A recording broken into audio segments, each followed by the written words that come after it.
Cocoa কামড়ে দিয়েছো তুমি? কি জন্য কামড়েছো? ঘর মুচ্ছি, ওই যদি কোনটা শুয়ে থাকে পায়ে পা তুললেও চিল্লাবে, আর যদি নিয়েও আসে তাও চিল্লাবে। তাই তাই জন্য কামড়ে দিয়েছো তুমি?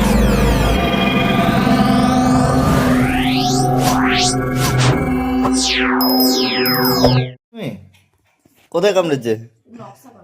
কোথায় কামড়ে দিয়েছো কোকো? আবার আবার কামড়েছো? আবার কামড়ে দিচ্ছ? আমার কথা শুন, তোর লজ্জা বলতে কোনো বস্তু নেই না? হ্যাঁ,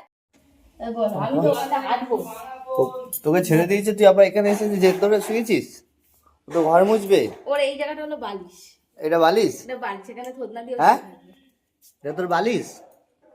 তুই এখানে উঠবি না? এই একটা শোয়ার জায়গা, ওই ওখানে শুবি, এখানে শুবি, আবার তুই এইখানে শুবি। সকালবেলা দেখছি এইটার উপর পা তুলে শুয়ে রয়েছে কোল বালিশের মতো। তাই কোকো? কি রে, ওঠ এখান থেকে, ওঠ, চলে আয়। হ্যাঁ, উঠিয়ে দাও ওকে, উঠিয়ে দাও ওকে।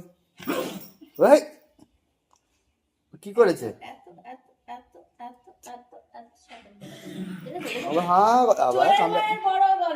চোরের মায়ের বড় গলা, অন্যায় করে আবার চিল্লাবে। তাই কোকো? কালকে আলুর বস্তায় পেচ্ছাপ করেছে। কেন বলছিস? বল বল। যা নিয়ে যা, নিয়ে যাও ঘন। আসো, চলে আসো, আসো। হ্যাঁ, এখানে চলে আসো, এই ঘরে চলে আসো, এই ঘরে চলে আসো।